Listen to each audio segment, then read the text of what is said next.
Bismillahirrahmanirrahim. Assalamualaikum warahmatullahi wabarakatuh.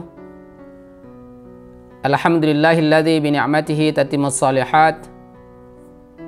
Summas salatu wassalamu ala sayyidil anam Muhammadin nabiyil mustafa wa ala alihi wa sahbihi wa man tabi'ah.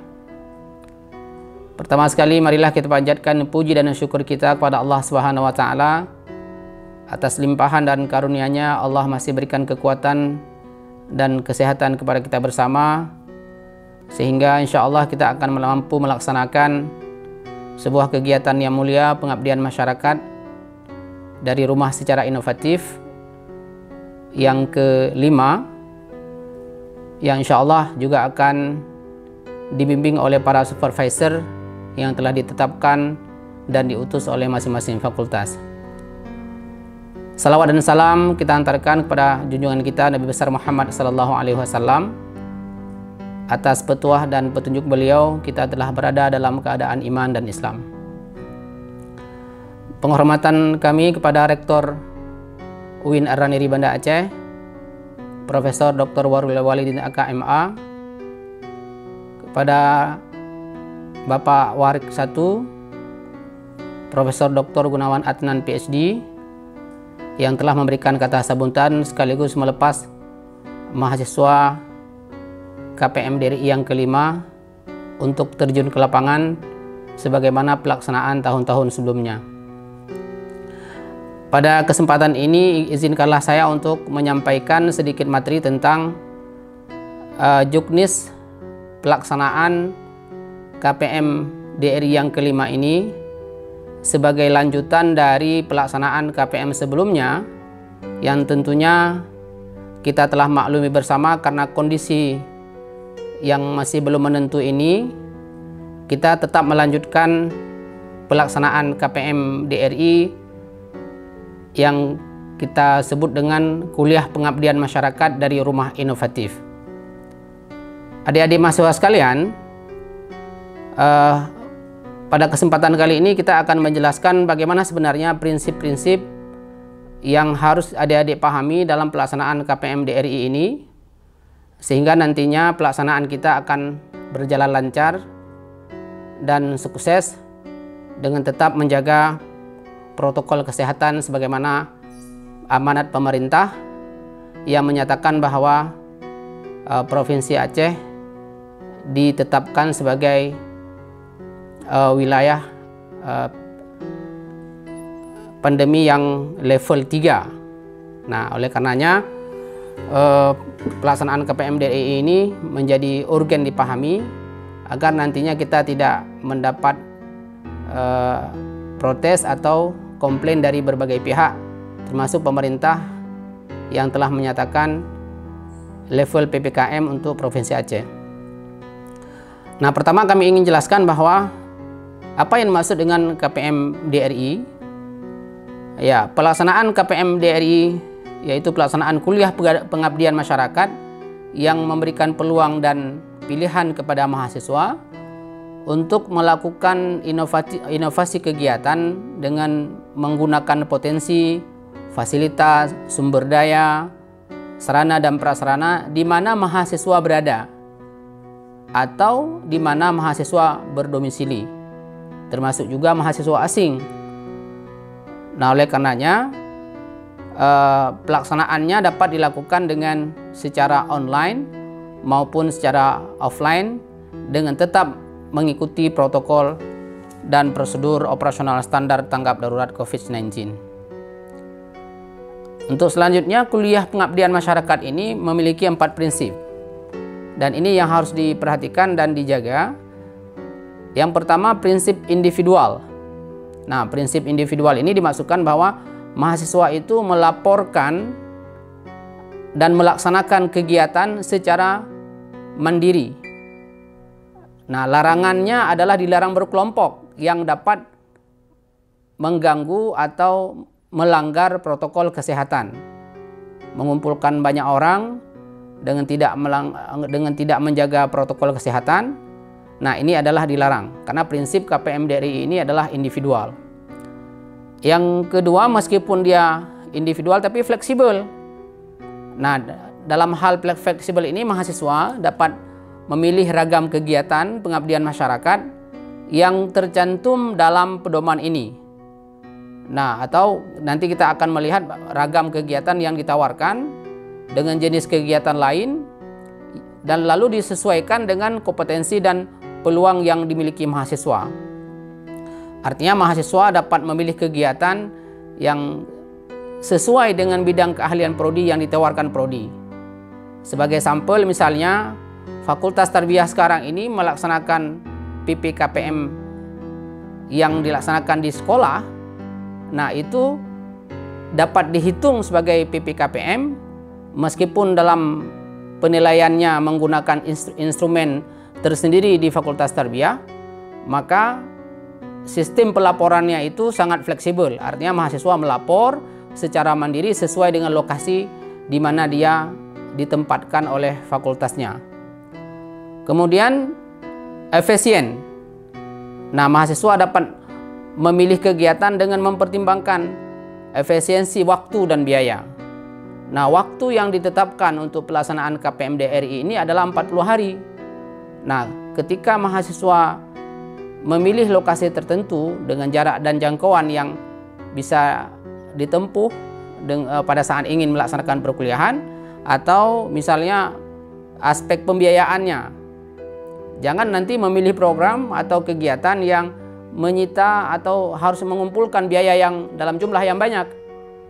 Nah, ini akan melanggar prinsipnya. Jadi tidak boleh mahasiswa mengutip dana dari pihak luar atau memaksa orang lain untuk memberikan dana, atau kelompoknya itu untuk memberikan dana, mengumpulkan dana sehingga memberatkan mahasiswa itu sendiri. Karena prinsipnya efisien. Kalau sekiranya program yang dipilih itu menyita biaya atau membutuhkan biaya, maka dia dapat bergeser ke program lain yang sesuai dengan kemampuan biaya yang dia miliki. Kemudian tetap menjaga mutu. Nah, prinsip yang keempat ini di mana pengabdian masyarakat ini dapat dimonitor dan dievaluasi dengan memperhatikan kondisi terkini dan dapat diamati melalui pergerakan yang ada di dalam Google Classroom masing-masing kelompok.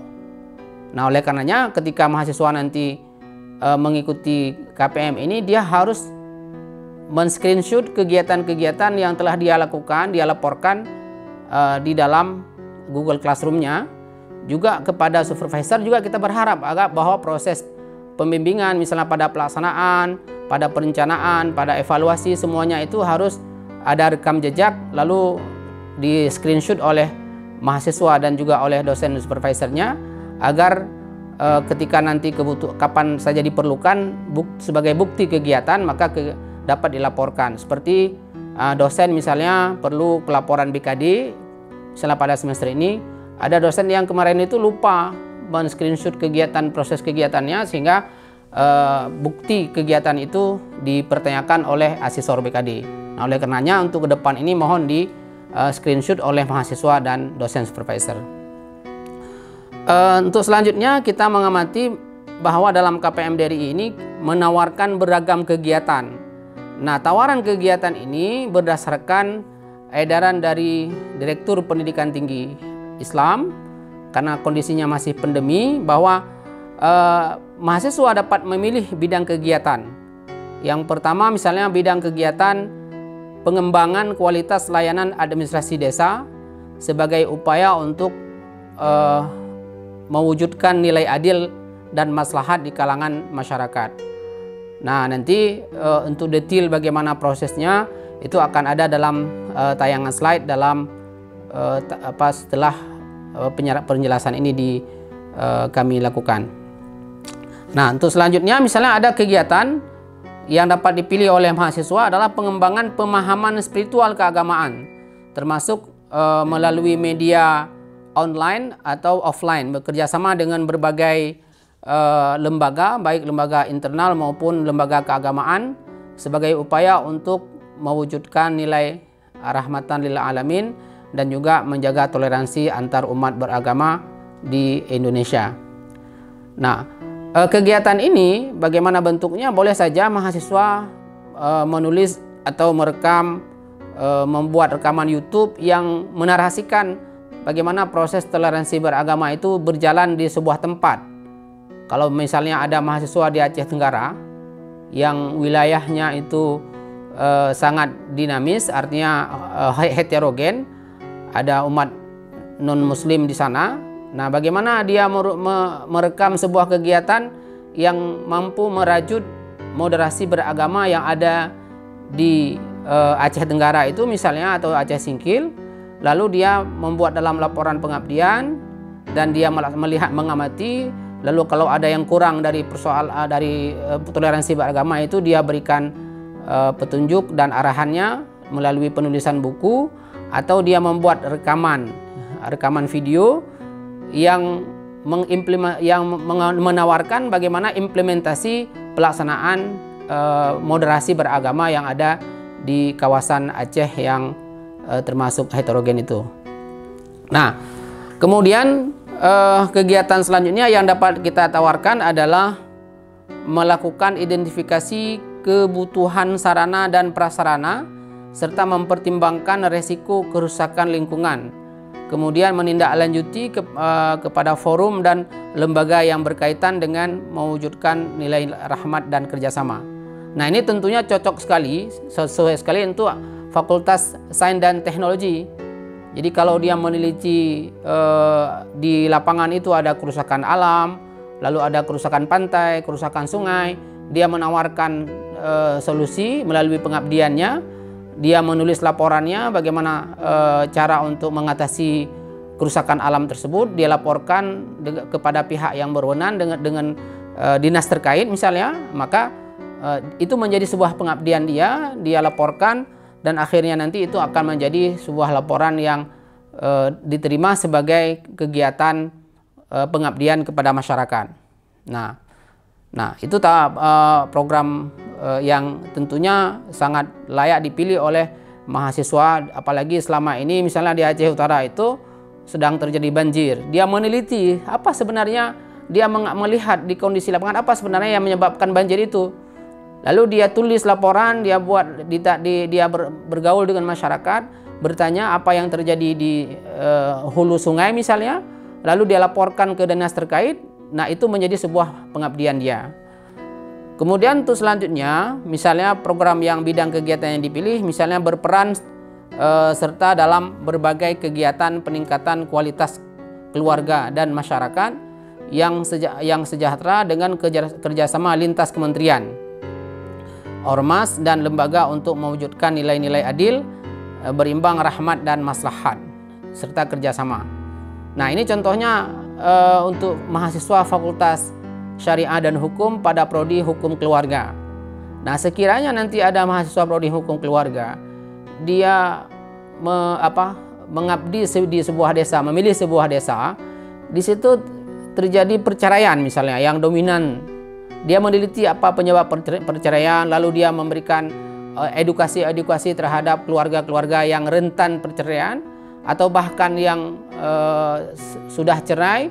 Lalu dia melihat bagaimana kondisi anaknya, bagaimana pembinaan keluarganya, pendidikan anak yang keluarganya misalnya broken home. Lalu dia memberikan solusi, mencari jalan keluar bagi anak-anak yang terlantar di dalam keluarga yang telah ditinggalkan oleh ayahnya atau ibunya misalnya. Nah, ini tentu kita menjadi sebuah pengabdian yang luar biasa. Satu keluarga saja dia pilih sebagai area pengabdian dia, lalu dia adik-adik ini membimbing keluarga tersebut atau bekerja sama dengan kuaket atau dengan lembaga perlindungan anak dan perempuan atau perlindungan perempuan dan anak, maka dia akan menjadi sebuah program yang kita hitung sebagai sebuah pengabdian yang luar biasa. Kalau dia berhasil misalnya mengembalikan atau merujuk kembali para suami yang telah bercerai, nah ini tentu akan lebih sangat bernilai bagi sebuah pengabdian. Nah, untuk berikutnya yang kita tawarkan adalah kegiatan pembinaan dan penyadaran syariat atau hukum Islam. Nah, ini cocok juga untuk mahasiswa Fakultas Syariah. Misalnya sekarang ini kita lihat bagaimana terjadi pelecehan seksual di pesantren dan di sekolah-sekolah bahkan. Nah, lalu dia ingin mensosialisasikan misalnya hukum jinayat kepada sekolah atau daerah di mana dia memilih lokasi itu, atau melakukan sosialisasi hukum jinayat kepada masyarakat. Kanun Aceh nomor 6 tahun 2014 tentang hukum jinayat itu tidak semua orang atau tidak semua masyarakat paham. Lalu dia membuat sebuah edukasi bagaimana mendidik masyarakat agar paham terhadap kanun hukum jinayat itu. Nah, lalu dia laporkan bagaimana tingkat pemahamannya, dia buat evaluasi untuk agar apakah masyarakat sudah memahami atau tidak. Nah, ini sebuah program yang dapat dipilih oleh mahasiswa. Nah, kemudian untuk selanjutnya perbaikan dan penyihatan pemukiman dan lingkungan hidup. Nah, ini silakan ini untuk mahasiswa yang saintek juga, ya, saintek juga yang tentunya bermanfaat untuk pengembangan prodi dan sesuai dengan bidang keahlian prodi. Yang ke-10 yang kita tawarkan misalnya KPM pra bencana, pencegahan bencana misalnya. Nah, ini kan Omikron sudah Covid sudah terus jalan. Nah, ketika mahasiswa membuat sebuah video edukasi agar masyarakat sadar bahaya COVID-19 sampai ada misalnya versi-versi Omikronnya, ini sudah Omikron, sebelumnya sudah ada Delta macam-macam. Lalu dia membuat video tersebut, dia jadikan sebagai bahan untuk mensosialisasikan agar masyarakat itu paham dan menghindari agar COVID-19 ini tidak dia rasakan, atau dia memberikan edukasi kepada mahasiswa yang di fakultasnya yang sekarang ini misalnya sedang terjadi kuliah luring misalnya, sedang kuliah luring. Nah, bagaimana agar kuliah luring ini berjalan dengan baik dengan tetap menjaga prokes? Dia memberikan edukasi masuk kuliah bagaimana, apa bahan yang harus dia siapkan, media apa yang harus dia sediakan sehingga pelaksanaan kuliah lancar, baik meskipun dilaksanakan secara luring, namun COVID-19 ini dia tidak rasakan. Nah, kemudian untuk selanjutnya dapat kita tawarkan misalnya rehabilitasi fase atau pasca bencana COVID-19 ini. Nah, ini kan banyak orang sekarang yang misalnya kemarin itu baru ada orang yang meninggal karena COVID-19. Lalu bagaimana dia mengedukasi bahwa orang-orang yang meninggal itu keluarganya bisa sabar. Nah, ini boleh orang psikologi yang berperan di sini. Nah, orang psikologi membuat video edukasi, ya, atau artikel, boleh artikel edukasi yang memberikan pemahaman, kesadaran agar orang tidak putus asa, tidak rentan terhadap gejala-gejala stres atau emosi-emosi yang tidak terkontrol sehingga dia melakukan perbuatan-perbuatan yang tidak sesuai dengan syariat Islam. Nah, ini silakan. Kemudian untuk selanjutnya yang kita tawarkan juga berbagai macam program yang sangat fleksibel. Nah, ini yang kami tawarkan dalam slide itu adalah bahagian dari apa yang diarahkan oleh Direktur Pendidikan Islam, Direktur Tinggi Pendidikan Islam, yang kegiatan lainnya juga boleh dipilih, tidak mesti yang ada dalam slide yang kami tayangkan. Nah, inilah fleksibilitas dari KPM DRI. Apa potensi yang dimiliki oleh mahasiswa? Ada seorang mahasiswa yang punya keahlian kaligrafi, lalu dia mengedukasi anak untuk mampu dalam 40 hari itu dia latih anak agar mampu kaligrafi, silakan.